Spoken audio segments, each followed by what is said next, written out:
Vamos lá, minhas irmãs, continuando aqui, nosso sexto dia de aula de Introdução ao Antigo Testamento 2, é o segundo bloco, nossas aulas estão sendo gravadas. Agora iremos falar sobre o livro do profeta Ezequiel. Olha que interessante, falamos de Isaías, Jeremias, Lamentações no primeiro bloco de hoje, e agora a gente vai para um profeta que foi também deportado, foi alvo da profecia de Jeremias e foi lá para o cativeiro babilônico. A ordem cronológica seria essa: Daniel vai em 606 a.C., na primeira leva, e depois Ezequiel vai em 597, juntamente com aproximadamente 10.000 pessoas aprisionados. Ou seja, ambos viveram as profecias na carne do profeta Jeremias, e ambos agora estão lá na Babilônia e têm a notícia de que o templo caiu, Jerusalém foi destruída, e aqui eles servem, um na corte e um entre o povo, né, nas margens do rio, e hoje a gente vai estar trabalhando agora nesses dois profetas, tá bom? Então, vamos lá. Como é costume, as nossas aulas são gravadas. E nós estamos nos baseando nos slides aqui, no material do Ellison, para fortalecer o livro do Rio e do Alto e o livro-texto que estamos usando, que é o Panorama do Antigo Testamento com Gleason Arthur Jr. 3 obras lindíssimas e especiais. Vamos lá. Deixa eu aqui. Um guia visual definitivo. Ezequiel, projeto arquitetônico divino. Afastamento da glória, destruição e o grande retorno. Baseado na obra teológica de Stanley Evans. Bom, criado aqui pelo Notebook LM, essa inteligência artificial, que a gente tem se divertido muito com ela.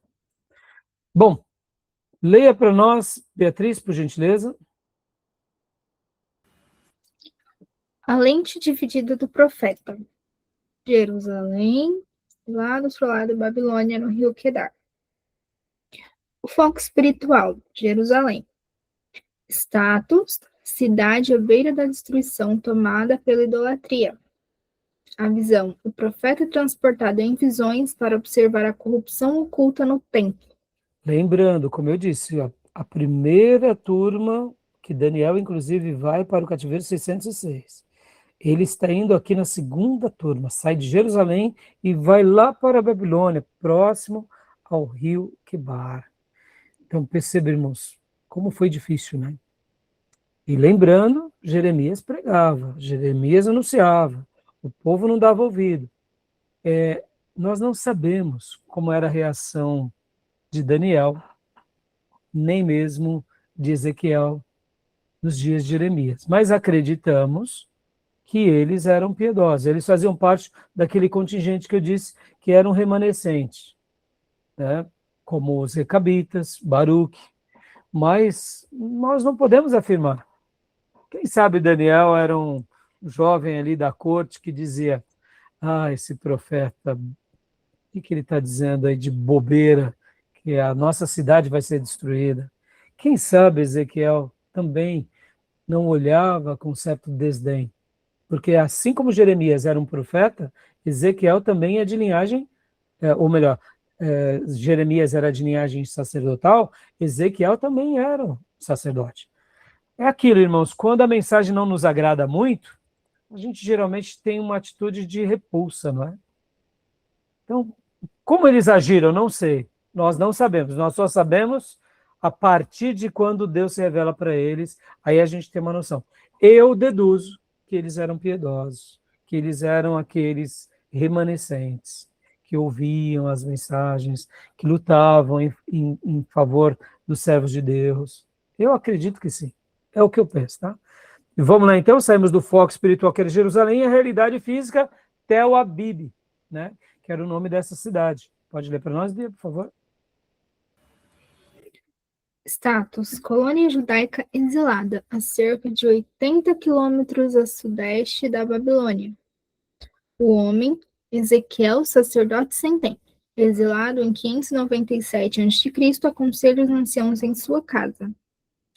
Diferente Então dos... aqui fica Ezequiel, próximo ao rio Quebar, era já o pessoal mais simples, o povo. Daniel vai ficar na corte da Babilônia. Pode ver que 80 quilômetros, irmãos, hoje, o que é 80 quilômetros? Né? Vamos pensar assim, nós estamos aqui no Alto Tietê, daqui até o centro de São Paulo por volta de 50 quilômetros. 80 quilômetros é bem longe. É quase que daqui da nossa região, que nós estamos aqui, eu estou em Poá, né? Nossa igreja está em Ferraz, é quase como por litoral, norte ou no litoral sul. Então, perceba, a pé naqueles dias, no lombo de um cavalo, de um animal, era muito longe, né? Então, assim, era um distanciamento bem grande de um para o outro, né? Pode ler para nós a última linha aqui, Beatriz, por gentileza? Diferente dos profetas anteriores, a mensagem de Ezequiel nasce no exílio, avaliando a geopolítica estritamente sob uma lente sacerdotal e celestial. Olha, ele era um sacerdote. Esse livro é peculiar. Todos os grandes teólogos vão mostrar a exatidão dos fatos. Ele vai colocar datas como nenhum outro. Ele era um sacerdote muito cuidadoso, e aqui Deus o ilumina e Deus permite com que ele coloque as datas dos acontecimentos, mas sempre olhando com esse viés sacerdotal e celestial. Mas ele vai profetizar lá na Babilônia ao povo de Deus. Ou seja, Deus pode ter permitido situações calamitosas, mas a misericórdia de Deus continuou sobre o povo. Ou seja, as misericórdias do Senhor sempre estão presentes sobre aqueles que são de Deus, né? Mesmo num lugar distante, mesmo vivendo momentos super tempestuosos. Então, Beatriz, por gentileza, agora fazendo um paralelo de Daniel e de Ezequiel. Contemporâneos no exílio, duas missões distintas. Daniel, a realeza de Judá. Linhagem, né? Daniel, realeza de Judá. Ezequiel, família sacerdotal, filho de Buz. Daniel, ano do exílio, 605 a.C. Ezequiel, 597 a.C. Daniel, local de atuação. Corte real gentia, governador na Babilônia. Ezequiel, colônia agrícola de Tel Abib, conselheiro de exilados. Daniel, foco da mensagem. Política, governamental e o futuro dos impérios mundiais. Ezequiel, aconselhamento religioso, arrependimento e a restauração do santuário. Perceba, olha como que Deus vai cuidando. Coloca pessoas nos lugares mais variados. Lembram da última aula, terça-feira? Isaías profetiza na corte. Jeremias, filho de Ilquias, profetiza ao povo. Ou seja, Deus sempre levantando os seus vasos. Porque não importa se você é da corte, se você é entre o povo, Deus sempre vai levantar um servo para cada território, tá bom? Que é muito legal essa ideia, né? Pode continuar lendo para nós, irmão? Agora a gente vai um pouco para a estrutura do livro, a divisão do livro, né? O livro de Ezequiel é escrito por ele próprio, e a gente vê que foi durante o cativeiro. A data exatamente, a gente vai ver já já, quando acontece alguns fatos. Mas leia para nós agora a estrutura do livro. O grande divisor. Ato 1. A glória se afasta. Capítulos 1 ao 32. Tema central: julgamento e destruição. Mensagem: arrependimento e aviso de que Jerusalém cairá. Tom: condenação da casa rebelde. Alvo: Judá e nações vizinhas. 586 a.C. tem a queda de Jerusalém.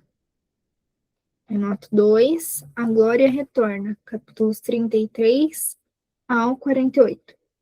Tema central: restauração e esperança. Mensagem: o povo será reunido e um novo templo será construído.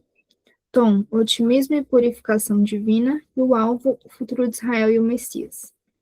Por que essa divisão? Como a gente viu há pouco, aqui, olha. 605 ou 606 foi quando Daniel vai para a Babilônia, ele vai em 597, e a queda é só em 586. Logo, ele começou a profetizar antes da queda, e também profetizou depois da queda. Por isso que tem essas ideias, né? Aqui, primeiro é julgamento e destruição, e depois que veio Deus dando uma mensagem de esperança. Deus continuando o seu trabalho entre o seu povo ali. Mas olha, mais uma vez, ele estava profetizando aqui, e mesmo assim, ali, nas margens do rio, tinham pessoas israelitas ainda chorando aos ídolos pagãos. E aí, minhas irmãs, dá para acreditar? Deus castigou o seu povo por causa da idolatria. Eles estão lá à margem do rio Quebar, e ali ainda tem mulheres chorando por Tamuz, o ídolo pagão. E aí, tá certo isso? Perceba, Deus sempre ali mostrando ao seu povo. Tipo, pare de engano, vocês não entenderam o que aconteceu? E ali ele é fiel, por isso que há esses dois atos, né? A glória se afasta e a glória retorna. É como se Deus estivesse dizendo, eu estou trabalhando, né? E aqui vem os detalhes, olha só, a cronologia da tensão, 592 a 570, por volta disso, né? Então, perceba, pode ler para nós, Beatriz, olha só, dá para ver que o livro, ele tem como você colocar as datas. E é um dos livros que mais você fica seguro das datas. Pode ler para nós? 5 de julho de 592 a.C. Primeira visão da glória aos 30 anos de idade. 15 de setembro de 591 a.C. Transporte em visão para Jerusalém. 10 de janeiro de 588 a.C. O ponto de ruptura. Início do cerco final em Jerusalém. A esposa de Ezequiel falece. Deus o proíbe de prantear como sinal para Jerusalém. Então, aqui percebeu o que eu falei há pouco, Beatriz. Não é que você não pode, mas existem algumas exceções, em alguns momentos, que Deus permite. E aquilo que a Bíblia fala, se Deus te dá uma aprovação, ele está te dando escape. Então, o motivo pelo qual a gente nota aqui era esse. Não é que Deus é insensível, nada disso, mas era como se Deus estivesse dizendo, agora você não fará isso. Percebam, há um episódio parecido com esse, quando os filhos de Arão morrem. Lembram? O que Deus disse para os filhos de Arão? Ou melhor, que Deus disse para Arão no momento que morrem os filhos dele. Lembra? A mesma coisa. Não chore por eles. Porque vocês têm que lembrar que eram dois sacerdotes descendentes da linhagem sacerdotal e e colocaram fogo estranho. Ou seja, eles foram rebeldes de forma contumaz. E a ira de Deus veio sobre ele. E Deus os pune. E aí Deus vem para Arão e também dá uma instrução bem parecida. Então percebam que aqui foi um cerco, né? Agora olha que interessante, irmãos, 592, 591, 588. Lembram que era 19 meses que Jeremias sofreu de cerco, fome? Olha aqui, ele também está aqui, recebendo as mensagens. Olha só, Deus já estava trabalhando com o povo lá em Jerusalém, Deus já estava trabalhando com os seus servos lá no palácio da Babilônia, e Deus continuou trabalhando também com seus servos aqui, às margens do rio. Por quê? Porque onde está um servo de Deus, ou uma comunidade, Deus levanta seus profetas. Tá bom? E agora, aqui, ó. Lembrando que 586 cai Babilônia.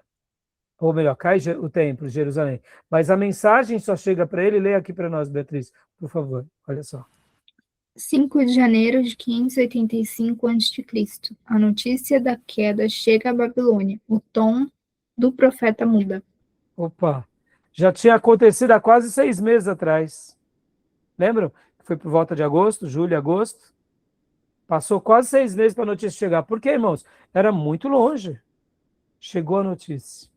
Aí muda. Ou seja, ele está profetizando, vai vir o castigo, em consonância com Jeremias. Quando eu mencionei o profeta Jeremias, é porque a gente tem que lembrar que o profeta Jeremias é antes dele. Aqui, ó, em 592, ele está com 30 anos. Então, como que era ele aos 15 anos? Como ele era ele aos 20 anos? A gente deduz que ele já era piedoso, tá, irmãos? Mas a gente não tem notícias, tá? Uma coisa eu sei, eles trabalharam em sincronia com o profeta humilhado, que era Jeremias. Né? E aqui, por último, 10 de abril de 572 a.C. Visão final do novo tempo. então é aqui que ele prega falando sobre a restauração. É aqui que ele diz sobre essa glória que voltaria, né? Então, pode ler aqui para nós, Fia, por gentileza. Ezequiel é o profeta mais exato em suas datas. O ministério ativo dura 22 anos, sempre ancorado na realidade temporal da tragédia judaica. Então, essa é uma informação muito preciosa, meus irmãos. Ele coloca todos os detalhes, e isso aqui é lindo, porque a gente fica seguro dessas informações, tá bom? Tudo bem até aí? Alguma pergunta, alguma dúvida? Não? Tá, vamos continuar. Pode continuar, Beatriz, por gentileza. Profeta multimídia, mecanismos de comunicação. Nenhum outro profeta usou tanta linguagem figurada para romper a dureza da casa rebelde. Teatro físico, ações simbólicas. Encenar o cerco, no capítulo 4, usar tijolos e panela de ferro. Cortar o cabelo, no capítulo 5. Pesar e dividir para ilustrar a fome e espada. Fazer malas, capítulo 12. Esgueirar-se pelo muro para encenar o exílio. Alegorias faladas, parábolas. A esposa meretriz, capítulo 16. A traição espiritual de Jerusalém. As duas águias, no capítulo 17. Babilônia e Egito, dissecados geopoliticamente. E o naufrágio, no capítulo 27. O orgulho de Tiro como um navio afundando. Visões apocalípticas, as rodas giratórias, no capítulo 1. A mobilidade da glória de Deus. Vale de Ossos Secos, no capítulo 37. A ressurreição nacional. E o novo templo, no capítulo 40 ao 48, o projeto arquitetônico da restauração. Olha que fantástico essa construção e como o livro se apresenta. Pode ver, ele age quase como Jeremias, vai à casa do oleiro, só que ele vai além, né? As encenações do cerco, cortar o cabelo, fazer malas, a maneira, né, das alegorias, as parábolas. E aqui também, meus irmãos, sobre as visões apocalípticas. O Vale de Ossos Secos é uma mensagem das mais poderosas. Era como se Deus estivesse dizendo: eu vou fazer de novo. Eu estarei reescrevendo a minha história. Aleluia. É algo... imaginem, irmãos, você está lá na Babilônia e Deus vem e usa o profeta e diz: pode profetizar. Esses ossos vão surgir novamente, né, como um exército. Vão sair, né, vão reviver, vai ter essa ressurreição nacional. E Deus cumpre a palavra dele, né? Então, linda esses mecanismos de comunicação, não? Tá bom? Tudo bem até aí? Alguma pergunta, dúvida? O ápice da tragédia, a glória relutante. Né? Olha só que interessante. Ezequiel julga tudo pela proximidade da presença visível de Deus, Shekinah. A glória não desaparece do nada, ela se afasta em estágio. Essa expressão Shekinah ela é muito citada não é uma palavra bíblica, tá? Mas é uma ideia teológica.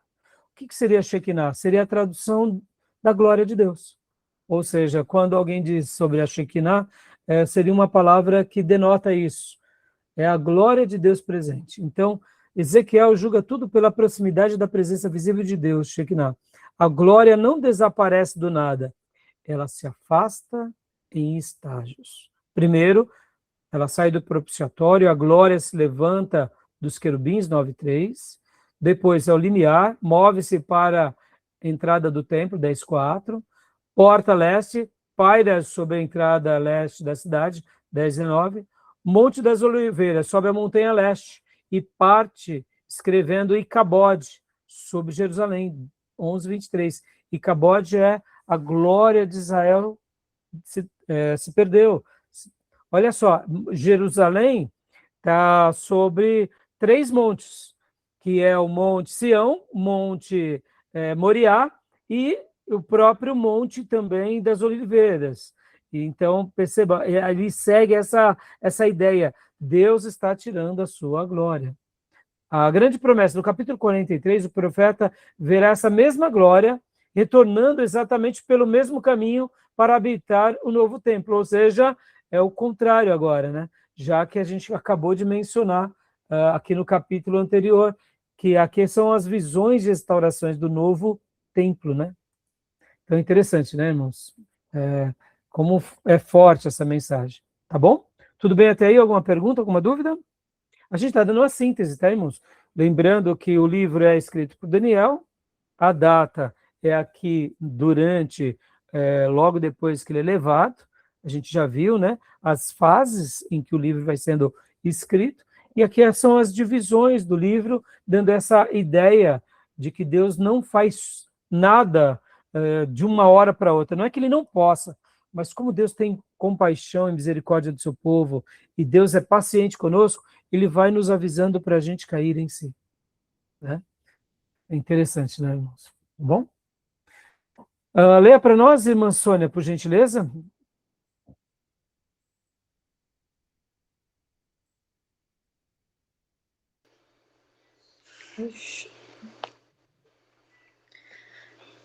Diagnóstico espiritual, a síndrome do Egito. A revelação oculta, Ezequiel 20. Moisés omitiu, mas Ezequiel revela. A idolatria judaica criou raízes profundas durante a escravidão no Egito. O sofrimento sobre Faraó não foi apenas político, teve uma causa espiritual.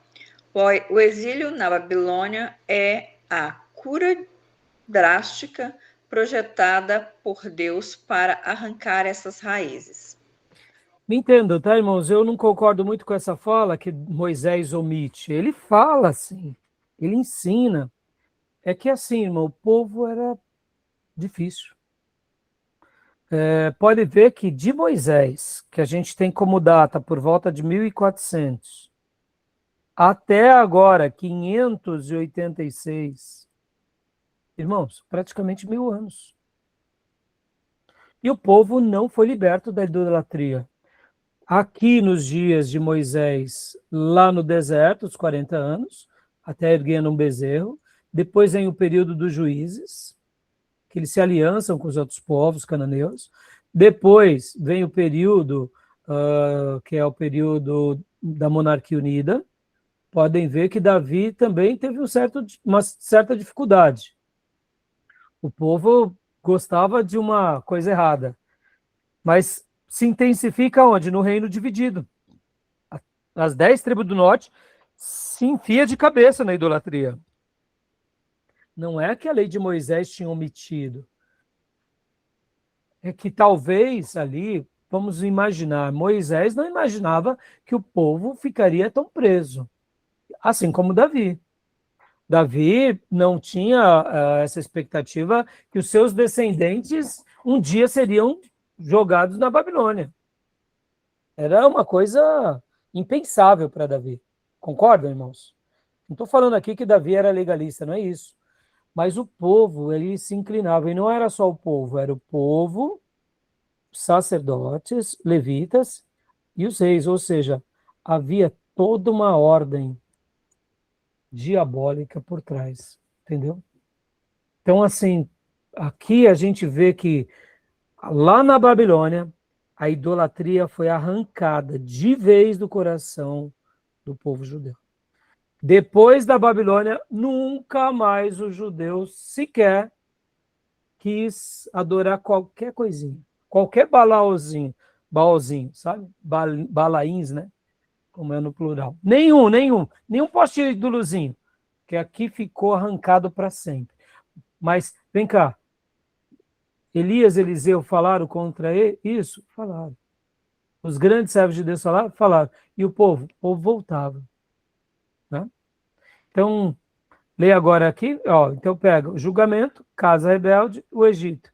Dando essa ideia, né, de que o pecado está sempre aqui. Irmãos, vamos lá, deixa eu falar aqui. Quem veio de uma matriz idólatra, cuidado, viu? Porque a gente vai... Se um dia a gente for envenenado pela idolatria, a idolatria pode sempre estar querendo nascer de novo em nós. Isso é sério, viu? Se você veio de uma matriz espiritual, espírita, não pense você que você não vai ser tentado dentro disso. Por quê? Porque um dia, se a gente pecou naquela área, aquela área é o nosso ponto de fraqueza. Pode ver, uma pessoa que foi liberta do vício da bebida, ele pertence ao grupo de risco da bebida. Quem foi liberto do adultério, da pornografia, da promiscuidade, foi daquele grupo de risco. A gente tem que lutar com muito cuidado. Eu, por exemplo, fui um católico, apostólico romano praticante. Irmão, católico pode até dizer que eles veneram os ídolos, mas na prática eles adoram. Ponto final. E os padres sabem disso, os bispos, arcebispos, o papa. Pode ver o trabalho que eles têm para tentar tirar o povo disso. Aí fala, não, é só uma lembrança, mas o povo não quer saber disso. É um padre, é um arcebispo, é um grande líder que vai contra, né, essa questão. Mas na prática, podem ver que agora o próprio Papa atual, Leão XIV, falou sobre a idolatria de Maria, que ela não é corredentora. Olha a discussão que foi gerada. Na teologia católica, isso é claro para eles, mas na prática, a mariolatria é uma das coisas mais fortes no seio da Igreja Católica. E aí, qual é a minha oração, meus irmãos? Eu oro para que um dia Deus abra os olhos deles sobre isso. E eles se posicionem de forma bíblica, resgatando a essência do Evangelho. Porque se Deus fez isso com Lutero, por que não pode fazer de novo com a Igreja? Mas são coisas... E aí não pensem vocês que a gente não está imune a isso, viu, irmãos? Como assim, pastor? A gente não tem nenhum ídolo. Vem cá, a gente tem um respeito exagerado e uma crendice exagerada por um pastor, por uma igreja, por uma denominação. Perceba, isso tudo é muito perigoso, viu, irmãos? Tá bom? Fica aqui a minha crítica, até para nós, né? A gente não se enveredar para nenhum tipo de idolatria, tá bom? Então, continua para nós, irmã Sônia, por gentileza. Para que saibais que eu sou o Senhor. Este refrão ecoa mais de 60 vezes no livro. O propósito do julgamento não é vingança, mas reconhecimento divino. Deus cumpre a aliança, seja para castigo ou bênção. Amém. Forte, não? Continua para a gente, irmã. Olha só. O processo de restauração nacional, do capítulo 36 ao 39.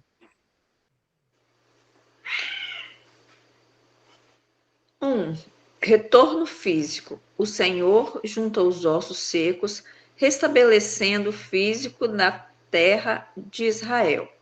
Restabelecimento físico na terra de Israel. 2. Vida espiritual. Os corpos recebem o sopro, o povo ganha um coração novo e o derramamento do Espírito. 3. Unificação. Judá e Israel, divididos por séculos, são reunificados sob um só rei, o Messias. 4. Purificação final. Destruição sobrenatural da confederação de Gog e Magog, para provar a soberania divina.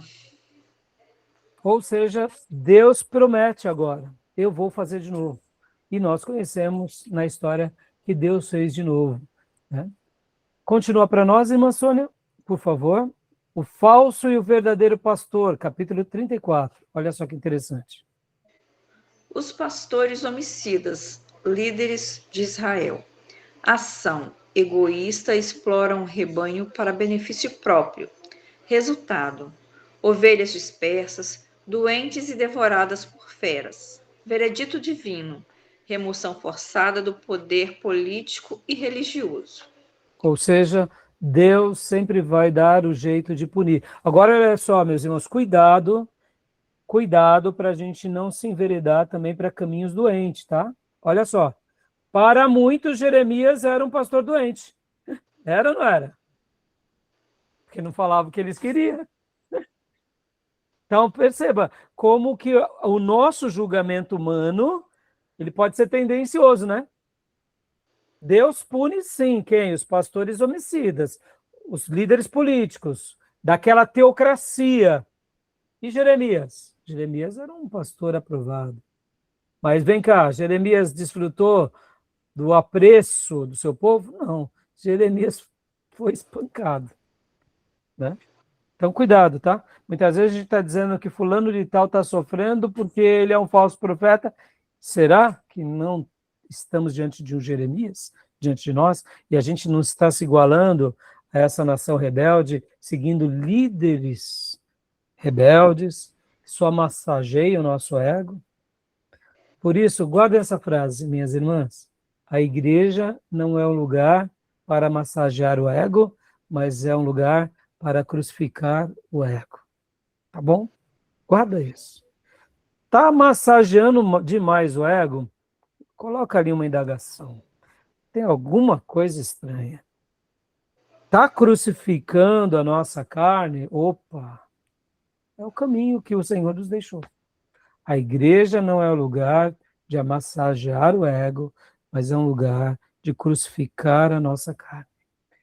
Então é bem simples, mas perceba, a gente gosta ou não gosta de uma palavra boa, meu Senhor é contigo, meu Deus vai te dar vitória. A gente gosta disso, irmãos, hoje, ainda mais brasileiro que está sofrendo tanto, né? Meu filho hoje contou uma piadinha muito legal.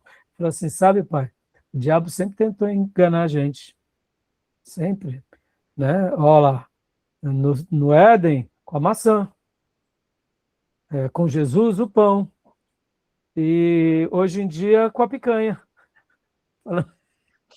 Dei muita risada, mostrando, né, que os nossos líderes vão tentar sempre. Aí eu dei risada. É uma sátira aqui, né? Mas eu achei muito legal, né? O diabo tentando, né, enganar Adão e Eva, deu a maçã, com Jesus dando pão. E o diabo hoje em dia tentando dar para a gente picanha. E aí, ó, a gente só sofre, né? Entendeu? Bom, 2, o pastor divino, ou Messias. Eis que eu mesmo procurarei as minhas ovelhas. Capítulo 34, versículo 11. Primeiro, buscar e reunir as dispersas. Segundo, curar as enfermas. Terceiro, alimentar e fazer repousar. 4, apacentar com justiça. Aleluias. Deus sempre vai fazer isso, irmãos. E vai usar as pessoas, seus profetas, para realizar isso. Ele busca, cura, alimenta e apacenta com justiça. Amém? Glória a Deus. Lindo, não? Bom, leia para nós, Beatriz, por gentileza, agora o templo dos capítulos 40 e 48, metáforas ou realidade literal. Por que a interpretação de um templo milenar literal é mais segura exegeticamente? Pode ler agora a premissa. Premissa, profecias anteriores de Ezequiel, queda de Jerusalém e Tiro, cumpriram-se com exatidão literal. Contexto, a visão ocorre logo após a promessa literal de restauração física de Israel à sua terra. no capítulo 36 ao 39. As medidas, dimensões arquitetonicamente rigorosas, implicam construção física, sendo inúteis como metáfora. E o público, transformar isso em metáfora seria uma decepção profunda para exilados que aguardavam restauração real. Conclusão lógica. Trata-se do projeto do templo literal a ser construído no reino milenar após o retorno de Cristo. Ou seja, é óbvio que era uma profecia literal, mas assim com olhos na eternidade. É óbvio que podem ver que nós sabemos que o povo retorna, reconstrói, mas ainda não chegou a essa conclusão plena. Perceba, irmãos, nós estamos falando de uma profecia de mais de 2.500 anos. Olha como Deus vai reescrevendo a história e Ele é o Senhor da história. Mas, pouco tempo depois, 70 anos depois, o povo regressou e também construiu a segunda casa. Como o profeta diz, e a glória da segunda casa seria maior do que a primeira. Amém? Tudo bem até aí? Aqui, né? Omissões vitais. O que faltam no novo templo? Podem ver que ele cita bastante, por isso que a gente também olha para frente, para o futuro no reino milenar. Ó, o projeto omite peças centrais. Essas ausências não são erros, são o maior sinal da era messiânica. Sem arca da aliança, sem propiciatório e querubins, sem altar de incenso, sem castiçal ou memorá. O castiçal tem 7 hastes, o memorá 9, né? Sem mesa de pães, sem véu de separação, sem sumo sacerdote. Por que faltam? Porque o próprio Messias estará fisicamente presente. O antítipo substitui os símbolos. As sombras tornam-se obsoletas diante da realidade. Podem ver que Cristo rasga o véu do templo, já deixando uma nova fase para todos nós, né? E estamos agora nesses parentes, como a gente já vai ver em Daniel, né? Tá bom? Nós estamos na última semana de Daniel, ou seja, nós estamos aguardando, né? Nós estamos sendo a transição da 69ª para a 70ª. Nós somos essa transição, que já está durando 2.000 anos, né, meus irmãos? Coisa fantástica, né?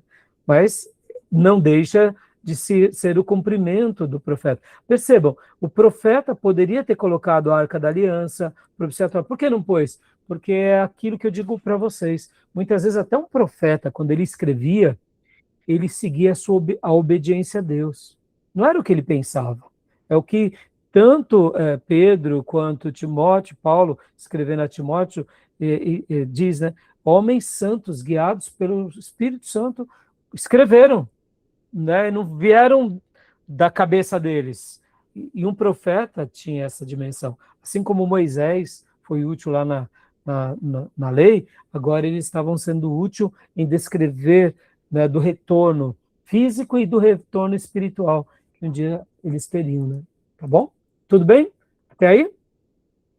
O legado de Ezequiel, a cristologia oculta. Leia para nós, irmã. O filho do homem. O profeta Ezequiel, ele menciona bastante a expressão filho do homem. Então, não temos assim uma cristologia abundante quanto em Isaías, mas tem cristologia. Tem o lado da paternidade de Deus, tem o lado do Espírito Santo. Percebam que ele usa muito, podem ver que quando ele fala sobre a ressurreição do Vale de Ossos, né? O ressurgimento, ali é o Espírito agindo. Perceba como o profeta Ezequiel, ele fala do Pai, ele fala do Filho do Homem, que seria o próprio Cristo, e do Espírito Santo. Como a Trindade está presente em Ezequiel, né? Leia para nós, Beatriz, por gentileza. O Filho do Homem, ele é apresentado como? O bom pastor, identificado em Ezequiel 34:11. Jesus reivindica este exato título em João 10:11, distinguindo-se dos falsos líderes. O rei unificador. Farei deles uma só nação, um só rei será rei de todos. Em Ezequiel 37:22. A promessa de que o Messias governará no trono de Davi. E o sacerdote silencioso. O templo omite um sumo sacerdote terreno. Subentende-se que o Messias assumirá o papel definitivo, ordem de Melquisedeque. Ou seja, o Filho do Homem é apresentado em Ezequiel, que é a cristologia que está oculta, ele é o bom pastor, é o rei unificador e o sacerdote silencioso. Glória a Deus, né? A última linha leia para nós, Beatriz, por gentileza. Através de medidas, plantas arquitetônicas e julgamentos severos, Ezequiel desenhou o blueprint exato para o retorno da glória de Deus à Terra na pessoa de Cristo. Ou seja, ele descreveu perfeitamente como seria. E assim aconteceu, como sabemos, né? Amém? Tudo bem até aí, minhas irmãs? Alguma pergunta? Alguma Não, dúvida? Tranquilo? Joia? Então, terminamos aqui mais esse slide. Agora a gente vai para o último slide, que é o material de Daniel. Gostaram desse trabalho? sim, Alguma pergunta, alguma dúvida? não, pastor, Não, tranquilo, né? Acho que deu para sim, eu traçar também as entendi. linhas.